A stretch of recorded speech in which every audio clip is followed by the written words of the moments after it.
Welcome and thank you for joining the White Bear Area Chamber of Commerce Inaugural and Annual Meeting and Business Awards. It's truly a special day as we not only celebrate our members, but we celebrate the Chamber 100th anniversary as well. Yeah, And to top that off, we are privileged to have the U.S. Senator Amy Klobuchar in the building with us today. Thank you, Amy.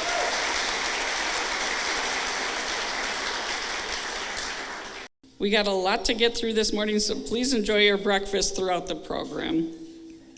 Our story starts with the people that have made the Chamber what it is today.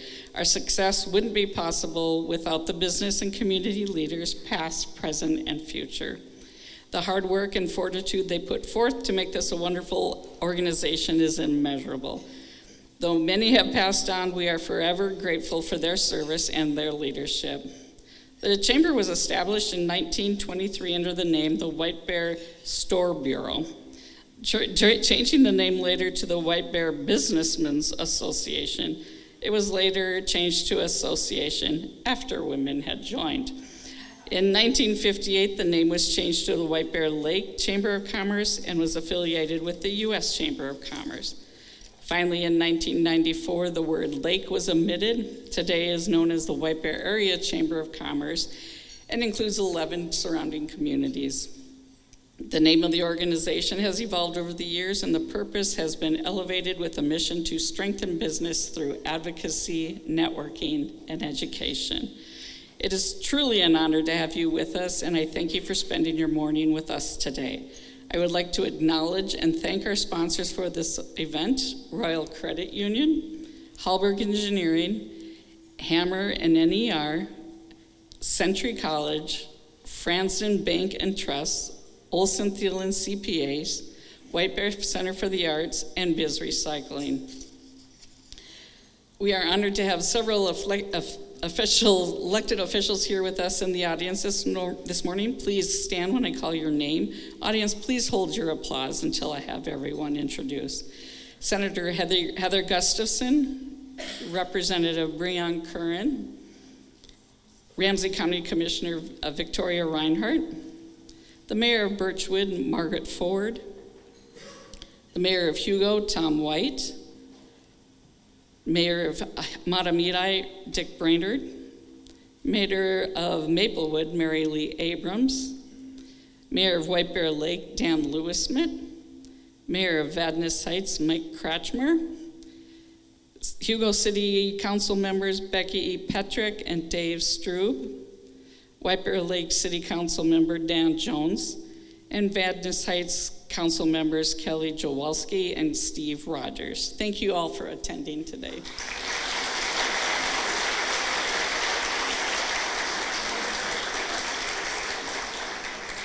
Before I hand this off to Scott, I have two things. One, a little 100-year trivia. Did you know that 100 years ago in 1923, Calvin Coolidge was sworn in as our 30th president, and the White Bear Lake Armory opened its doors? Second and foremost, I would like to give out our award for Company of Excellence. Mike has to catch a flight out at 11, so I want to make sure he gets his award first. Let's talk about New Tracks. New Tracks is a nonprofit transportation program focused on group transportation for adults with intellectual and developmental disabilities and seniors based out of White Bear Lake. They have approximately 65 employees and 50 passenger or smaller buses. Starting in April of 2020, New Tracks drivers delivered in excess of 1 million prepared meals to individuals and families with food insecurity. They also picked up restaurant meals and delivered them to seniors and family with food insecurities in the White Bear and Matamidi School District. They worked with Washington County to deliver over 400,000 pounds of boxes and over 50,000 prepared meals from area food shelves to families in need. They also assisted MnDOT with COVID-positive rides to and from homes and transitional care providers to healthcare facilities. They also provided transportation for seniors to and from vaccination clinics. These transportation providers have had to be amazingly resilient, flexible, and giving of themselves to accomplish these extremely meaningful tasks to benefit our community. It is my honor to present New Tracks with the Company of Excellence Award. Mike.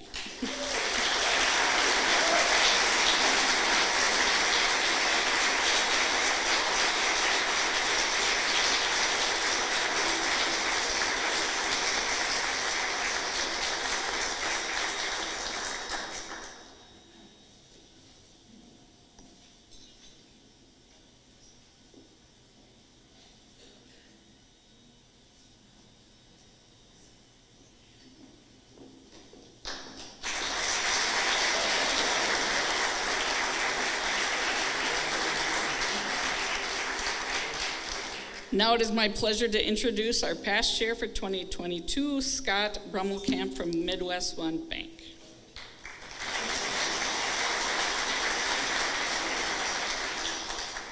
Thank you, Sherry. It is great to see everyone this morning. It's been a long time since we've been together, and I'm so appreciative of your time. Now let's get on with the annual meeting. I would like to officially open the annual meeting. Sherry, is there a quorum? Yep, there is a quorum. I would like to begin by acknowledging those past board members or board presidents and chairs going back to 1923 that have contributed to the vision of the chamber today, and thank them for their past service. Although they weren't here 100 years ago, we are fortunate to have a few in our presence today. Please stand when I call your name. I'm going to announce from newest to oldest, not by age. Please hold the applause until I have them introduced. Rita Peckman, 2021. Adam Hennon, 2019.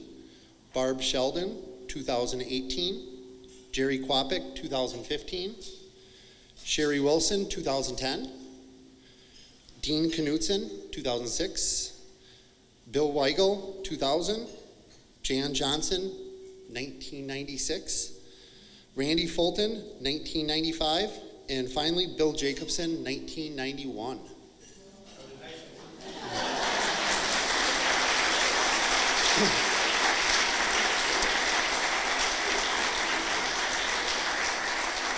Thank you all for your service to our organization. Speaking of 100-year trivia, I'm proud to say that my dad, Mike Brummelkamp, was also a board chair back in 1999.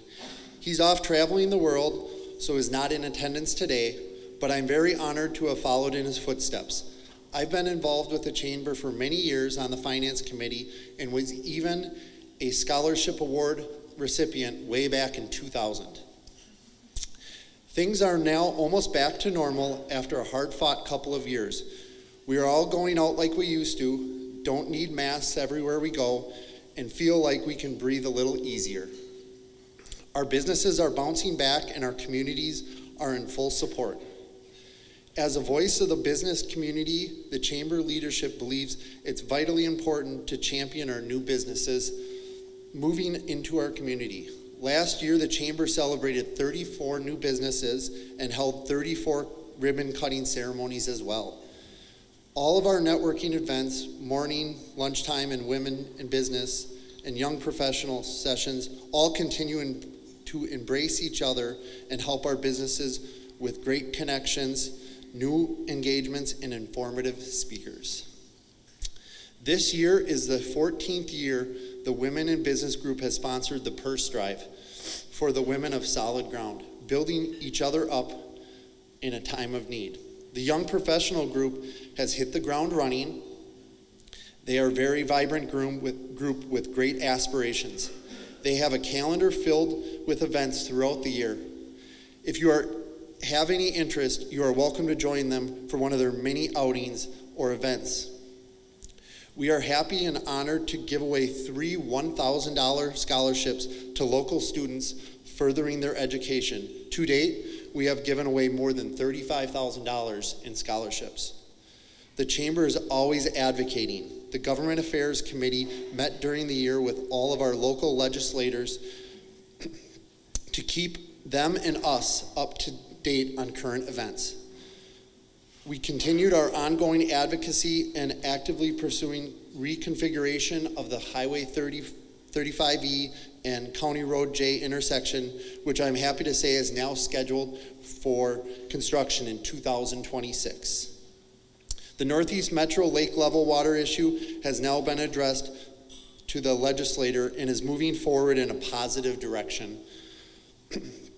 We continue to monitor the workforce issues that are currently being addressed by the legislature.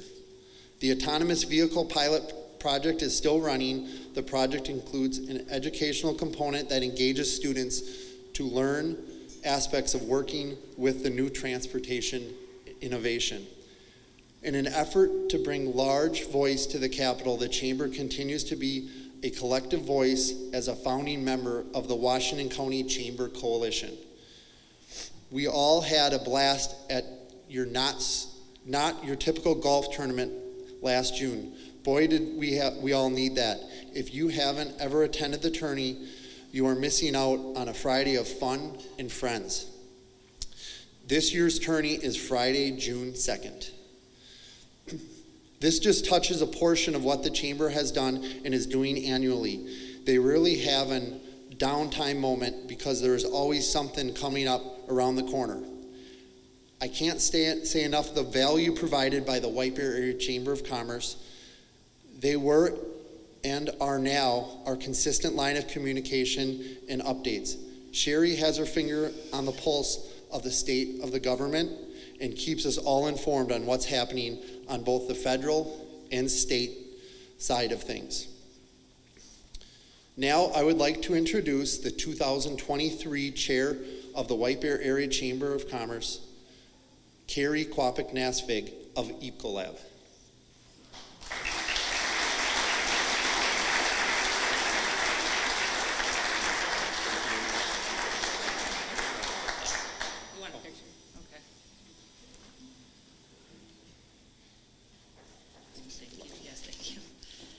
All right, let's give a hand for Scott for his service for last year. All right, good morning and welcome. As Scott said, I'm the current chair of the White Bear Chamber. I too, like Scott, followed in my dad's footsteps. We like to say it's in our blood. We've been a part of this chamber since we've been little itty bitties. He was the chair in 2015 and apparently said it was the very best time of his life. At least that's what Maureen said. But really, I wouldn't be here as chair if my dad hasn't paved the way for me. I'm especially proud to be chair this centennial year for the White Bear Lake Chamber. And now for our featured guest, U.S. Senator Amy Klobuchar. Since her election to the United States Senate, Amy Klobuchar has earned a reputation as a results-driven legislator, willing to reach across the aisle to get things done. According to a recent Senate report card, Senator Klobuchar leads the most bills with bipartisan support in the entire Senate. She also ranks number 3 in the Senate for leading the most bills that are signed into law. During her time in the Senate, Amy Klobuchar has been a strong advocate and partner of the Minnesota business community. That is why Senator Klobuchar is focused on moving our economy forward by strengthening our supply chain and supporting Minnesota exporters, addressing workforce shortages through skills training and making sure America remains competitive and innovative in the global economy. It is my pleasure to introduce United States Senator Amy Klobuchar.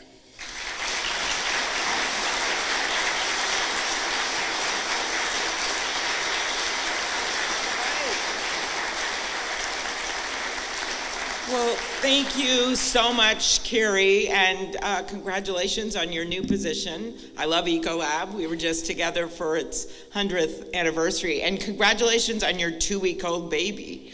Is this right here? I love this. Very well behaved during her big moment, and thank you, Scott, for all you've done, all the past chambers, including your child prodigy from the orchard over there, starting in high school. That's pretty impressive. And thank you as well to Sherry. I love that Scott said you had the pulse on every member of government or whatever it was. Having your finger on the pulse, that sounds kind of scary in the U.S. Senate. Just say that I'm known as a spring chicken around there. So in any case, it is great to be here at the White Bear Lake Chamber. I know we have so many elected officials here.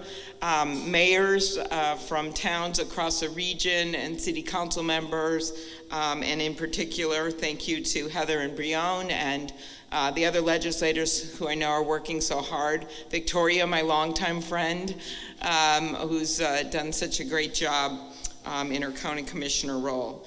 100 years for your chamber, and you think of everything you've done. I loved the story of 34 new businesses in just the last year or so, certainly showing how you've bounced back from the pandemic with opportunity not just in White Bear, but also Birchwood, Delwood, Gem Lake, Hugo. I feel like I'm on a train here.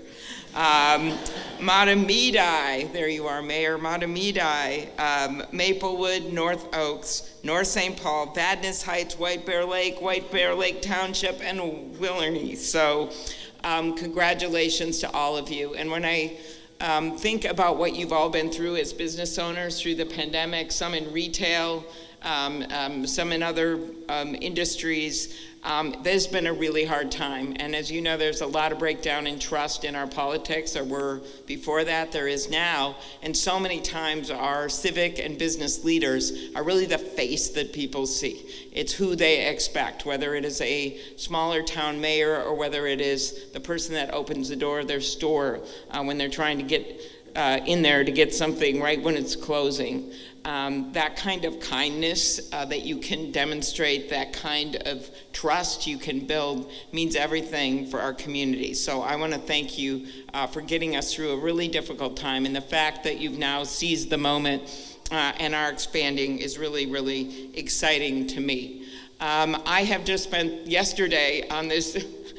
Only I would go on a flood preparation tour when it was 88 degrees. Yes, it was so fun. We started in Stillwater. They decided their message would be yesterday, the mayor and the council members. Their message was, Stillwater is open for business, every single restaurant, and you can come and see our flood berms at the same time. I'm not kidding. That's what they told us to say. And then I went down to Wabasha and to Winona. And Winona, we were asked, the Rochester media was there, and I was asked, and the fire chief was asked, so you guys have this great flood wall, it was what we were talking about, that is going to protect you, but if it gets worse, where are the sandbags? They say, well, they're at the airport. Well, do you have a brigade of volunteers ready to help? And we're right on the Mississippi River. And the fire chief goes like this, he goes, well, yes, we do. They're right over there. 200 Winona State students all sunbathing on a beach. She goes, they are like totally ready to go. So there is a mixture of a little bit of, as you know, concern. We know some area in the state will most likely have some major flooding, but the weather being dry and hot is actually a big help. And as I was asking the orchard, in the immediate, it's a good help as well to them, but it has been a really hard winter. And we are very happy that the sun is shining today and we can finally go outside without breaking our leg. So I wanted to talk briefly just about this notion as we get out of this pandemic. Some of the problems we had before with our economy are still there. Some of the competitiveness problems that we had before, and you are such a big part of that solution, are still here. So I believe in the end we have to be a country that makes stuff, that invents things, that exports to the world. And that has driven a lot of my work in Washington. And as I look at some of our challenges right now, the first thing I see is workforce. No great country has ever been able to majorly expand with a shrinking workforce. Okay, we could try to be the first experiment in history, but I do think that's going to be an issue for us if we don't get our act together. Now, part of this is obvious. It's getting people into the jobs where we have openings, and that's why I'm such a big believer and have done work with Susan Collins and Jerry Moran and other Republicans on things like apprenticeships, giving students the same kind of deal they get families for 529s, when they decide instead to use that funding, the college fund, when they decide to use it for, it already is okay for a 2-year degree, but for a certification or for apprenticeship tools or the like. Because as I said many times on the presidential debate stage, I may not have won that race, but I had a real good line. And the line was this: we're not going to have a shortage of sports marketing degrees. Okay, anyone that has kids getting one, I'm so you. We're not going to have a shortage of sports marketing degrees. We're going to have a shortage of plumbers and electricians, healthcare workers, from doctors, nurses, to assisted living aides, to people in technology. We actually have a list. We know what these areas are: ag and tourism and the like. And so we should be developing policies with incentives to get people into what are often very well-paying jobs. As we look at how we do this, with whether it is how we do loans, what we do when students want to go to medical school, and the like. So I think that's got to be a major part of our policy going forward. Childcare, housing, affordable housing continues to be one of the things that we struggle with. And it's not just an urban or suburban area. It's also really big in rural areas where we have these childcare deserts, and they're desperate to have people working, but there's just no one to take care of their kids, and they actually do want to go to work, if not part-time, full-time. And some of the chambers have actually done studies of this in sort of exurban areas, and they found the number one reason that people had left the workforce kind of post-pandemic during it was the childcare issue. So creating incentives for that, especially on the federal basis, something that Democrats and Republicans both sides have talked about, and trying to find a way to do this that isn't on your backs, note I said that, is going to be really, really important as we go forward. And the same with housing, so that we have enough housing for people. And we have a lot of stock of houses where you will have older, and by the way, Minnesota has one of the highest rates of people living in their homes as they age, which is great. But this idea that you could maybe get people to move to condos that are closer in town, where they're nearer to services, then the houses open up for young families and the like, is also part of the solution as we go forward on housing. Immigration, which, as you know, can be the holy grail in Washington, but is definitely part of our solution. And the idea here is a combination of things. One is visa caps and work permits. They are set too low right now. We have, especially in the tourism area and in retail and in farming and the like, we simply need more workers. And it is worth the money to do the vetting and the things that go into it. Of course, we were slowed down during the pandemic for health reasons and then political reasons. But also looking at dreamers who are here and people who are here on what's known as temporary status, like our Liberian population, which has now been made permanent, interestingly enough, during the Trump administration. That did happen. We've been pushing for it for years. And looking at the people that have been here is a big part of how we can make sure that people are more able to work in certain jobs, as well as looking at green cards and paths to citizenship. I have 15 Republicans on my bill with Susan Collins to simply say, when people come from a foreign country and they study in one of our great medical schools in the US, that they don't have to go back for their residency, that they can do their residency in America.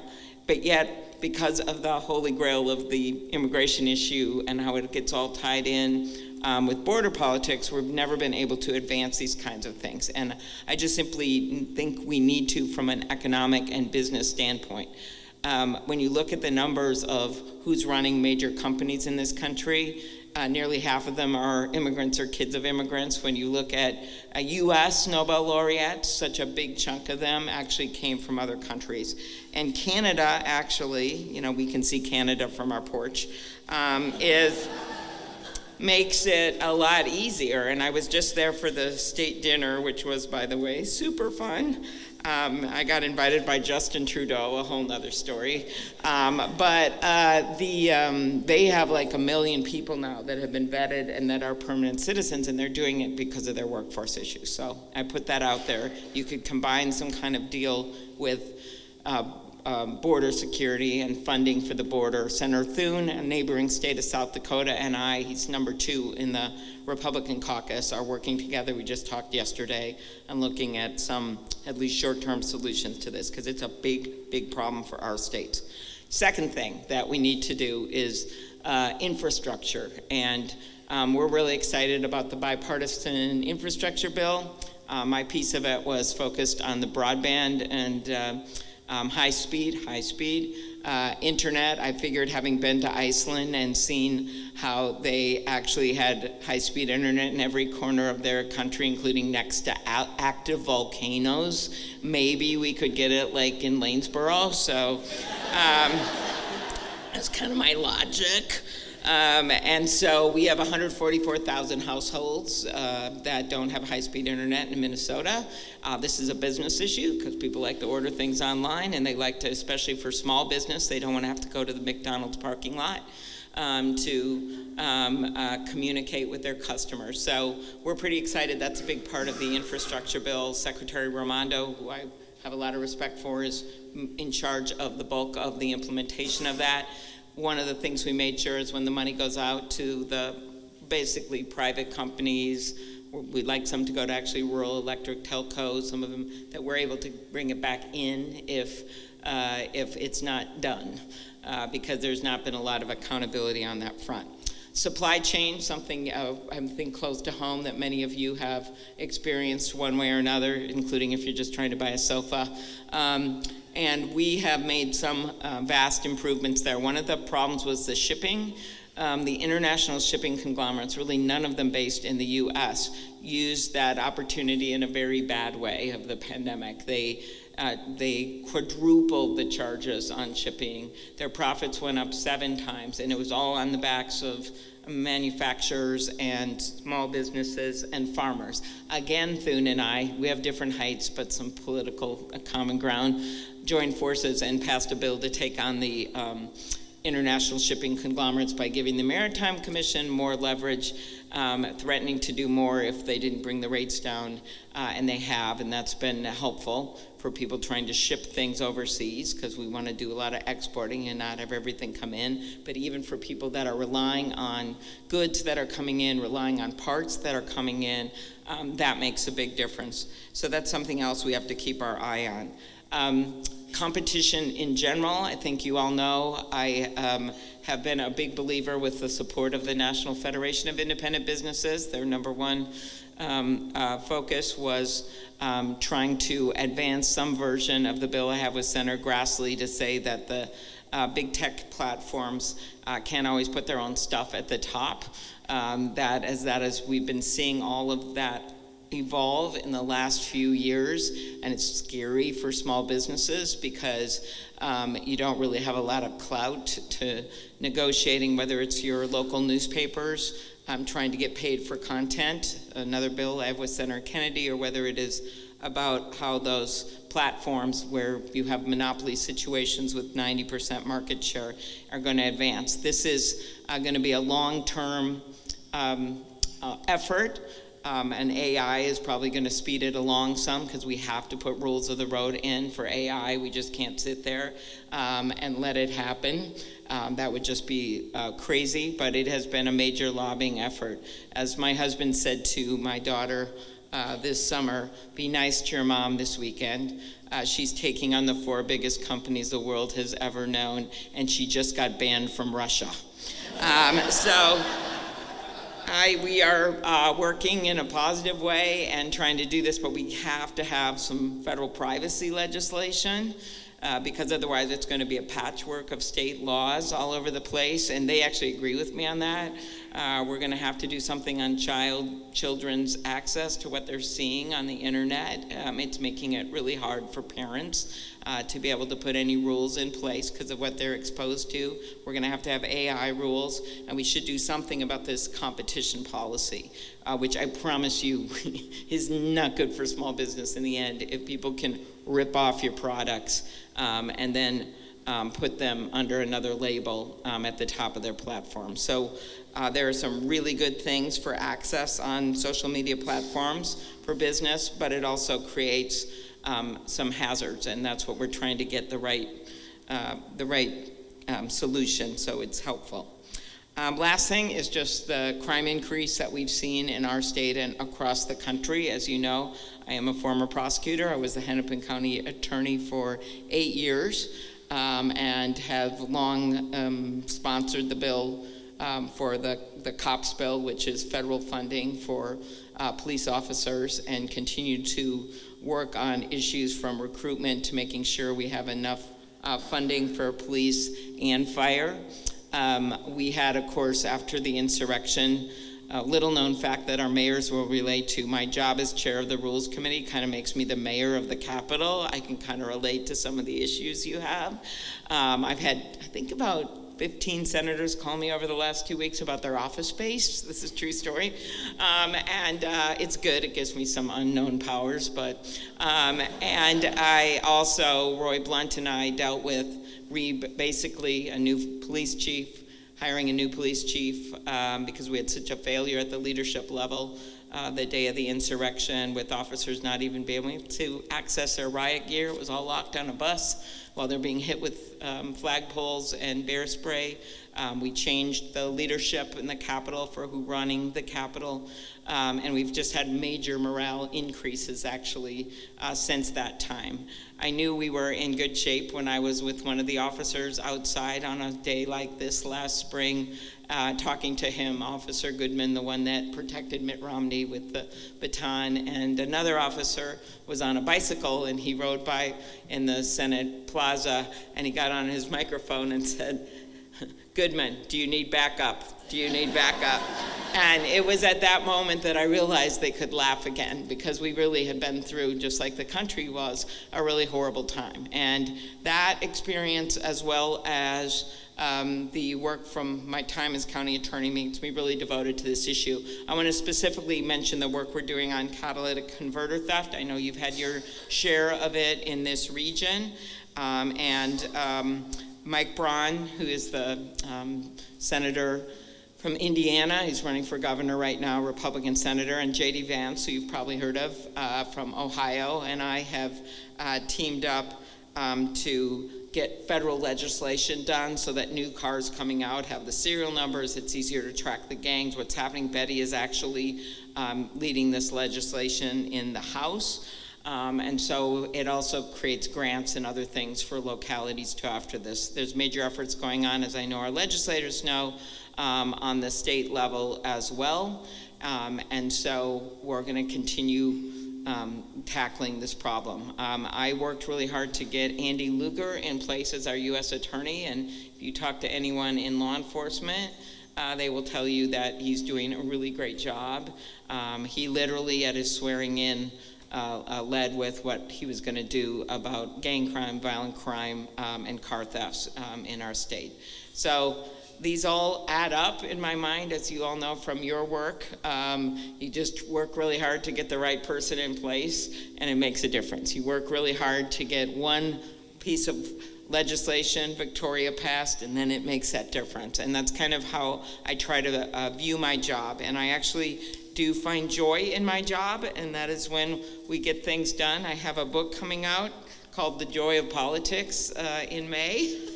Kind of a funny name, I know, but it is about overcoming obstacles from my husband getting really sick with COVID and breast cancer and the like, but finding joy in what you do every day by the mere fact that you overcome those obstacles and you get things done. Now, the book was announced the same day in November as Bernie's book, and my book is called The Joy of Politics, and Bernie's book is called It's Okay to Be Angry at Capitalism.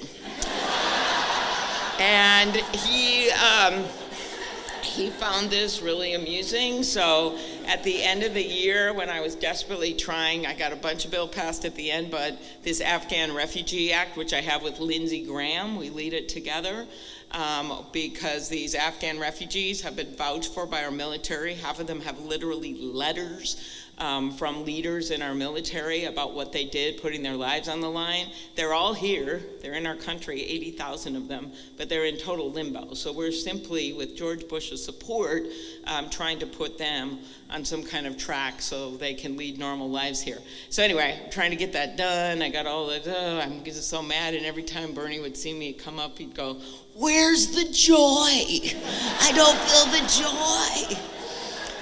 So the point of the story is, as you all know, there is joy in a job well done. There is joy in knowing you're going to maybe go on to fight another day because you couldn't quite get something over the finish line. There's joy in working with people that you respect even though you don't agree with them.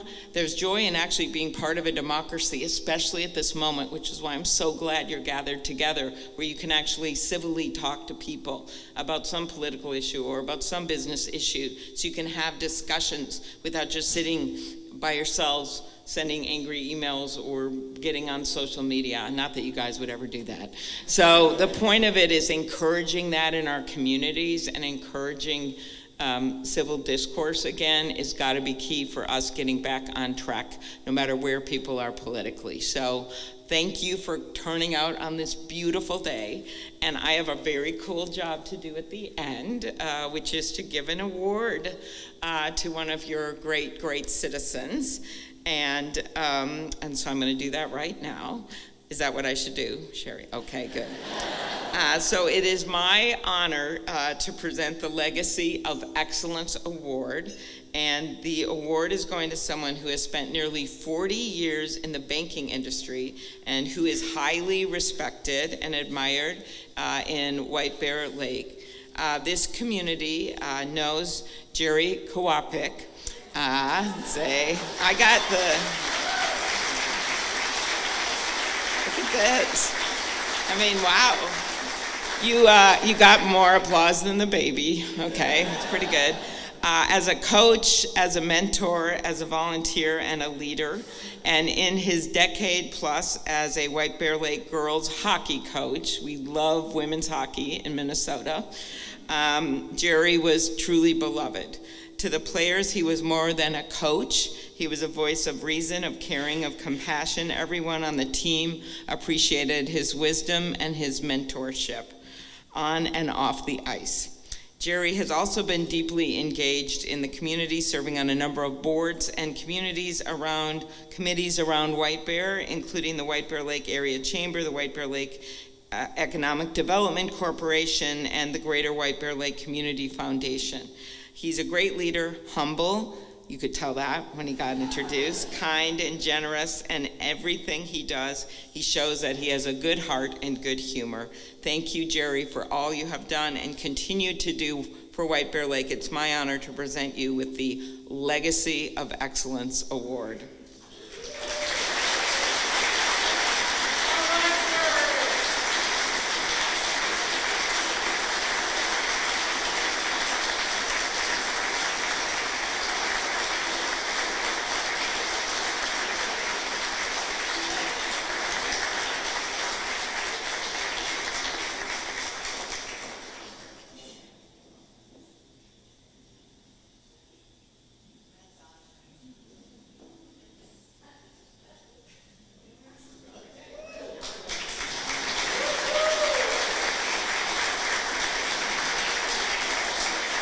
I'd like to introduce the 2023 board for the White Bear Lake Area Chamber. Board members in attendance, please stand as introduced. A complete list of the directors can also be found on our website. Please hold your applause until all are introduced. Scott Bromelkamp, Jeff Borglum, Ryan Brown, Dustin Carlson, Peter Frank, Adam Hennon, Richard Harrod, Karen Herrera, Rick Lucio, Grace Melick, Angela I'm going to butcher it, Millender, thank you. Tracy Shimmick, Katie West, Michael Whelmy, Sherry Wilson, and our advisors for this year are Laura Erickson, Rajiv Garg, Rita Peckman, and Journey Rosenau. Please give an applause for our 2023 board members.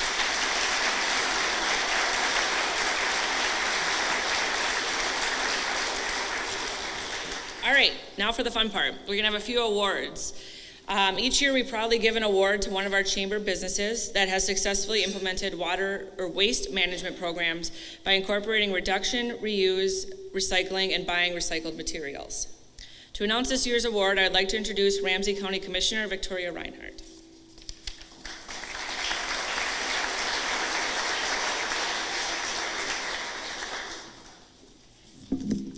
Thank you. I see a lot of good friends.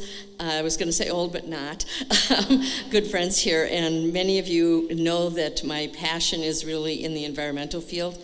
As a Ramsey County Commissioner, I've worked on a number of issues, from waste recycling to organics to toxicity reduction, clean water, clean air, and have done that at the national level and actually even at the international level. So this is so exciting for me to be here. I am Vice Chair of the Recycling and Energy Board, which is a joint powers board with Ramsey and Washington counties that has been around for decades. It has morphed into different areas, kind of like the Wiper Chamber has done. You go through different stages, but we're very proud of the Biz Recycling program. And that is, they are grants that are given out to help businesses do better as far as the recycling and just from every environmental aspect that there is. And it's enough to help get, in most cases, you don't, there's money that has to go in for education and bins and other things to get things going really well. And that's what Biz Recycling is for, is to get that initial amount put in so that you can go on and actually do better things for the environment and for the bottom line. So I am very excited to be able to present the award today to Hammer and NER. This is in recognition of the great strides taken for 2023 workplace waste reduction and recycling. So I present the award. I believe Sherry's going to give that to us.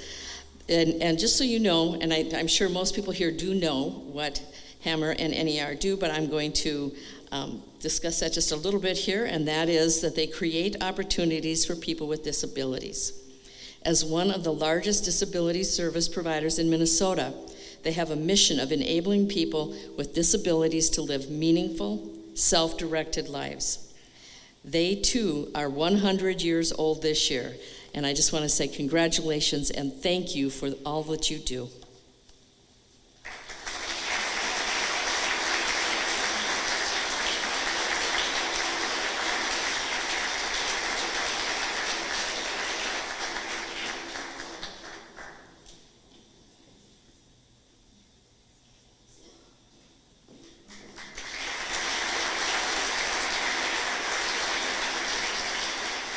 Now it is my honor to present the Chamber of the Year for the White Bear Area Chamber of Commerce. She's a dear friend of all. Lori Swanson, who works at the White Bear Center for the Arts, is a person who shows outstanding commitment to the Chamber's mission and growth for her involvement and leadership. She maintains true integrity and encourages others to get involved. Lori serves as the co-chair of the Women in Business Group and also as for backup for morning networking.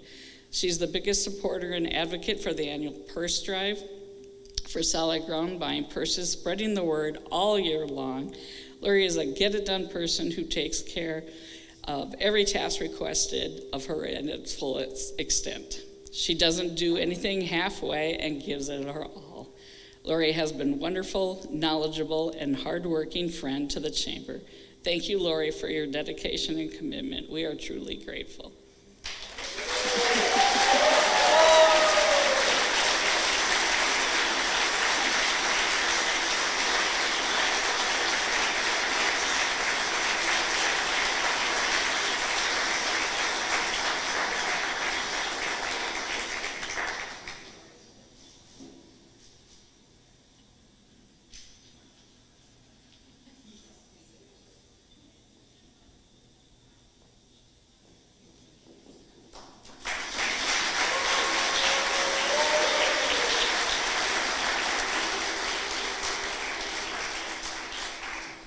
All right, next I get to present the Rising Star Award.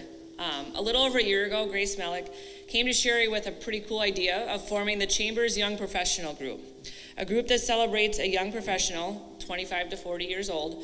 I think Sherry's been to a few events and other people, I don't think you have to be within that age range, but whose business's success is matched by their commitment to serving our communities. Under Grace's leadership, this dynamic group has volunteered at the Food Shelf in Hockey Day, Minnesota. They held a diaper, pet food, and toy drive. Their outreach has included business tours, happy hours, and even an escape room held at the Armory. Grace is the co-owner of Success Fitness and Training, and the young professionals would not be in existence without her. She's a driven, humble, and kind individual, and is truly a rising star, and deserves more accolades than we can give her. Thank you to Grace and her team. I present you with the Rising Star Award.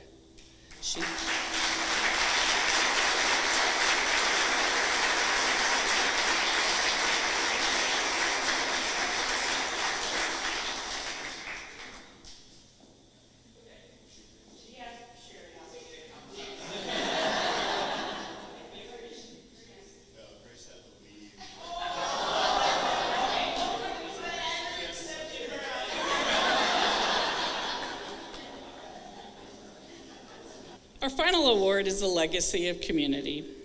For over 20 years, Sarah Hansen has been a key leader in her White Bear community.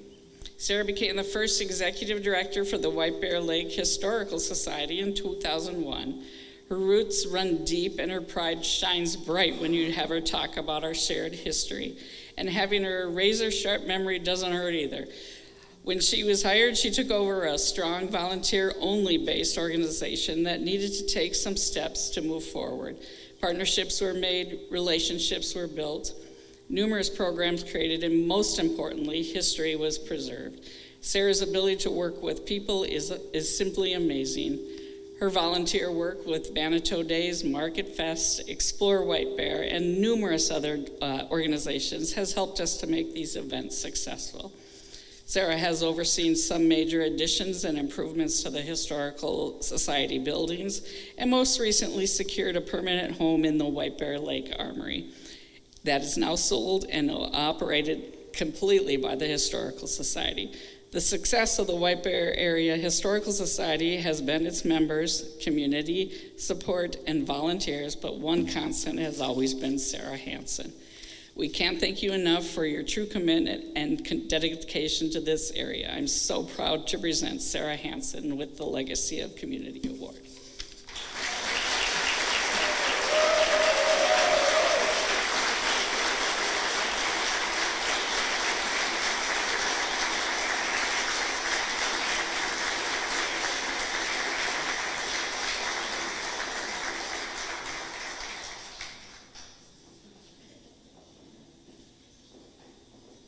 Thank you and congratulations to all of our award winners, and thank you for all your commitment to the White Bear Lake Area Chamber of Commerce.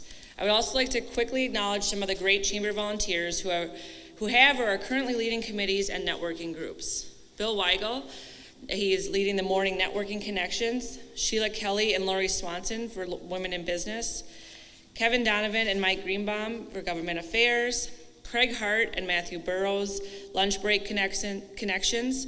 Jeff Borgrum, Taylor Johnson, and Katie West are our ambassadors, and as mentioned, Grace Melick as our young professionals.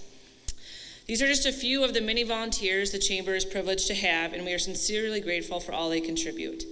If you have an interest in attending any of our Chamber committees or groups, feel free to talk to these people or contact the Chamber office. They would love to give you more information. Quick note on the golf tournament, like Scott mentioned, it's pretty fun, but there's only like 1 or 2 groups left, so if you want to golf, make sure you jump on that. And now I have to officially ask if there's any other formal business. Okay, good.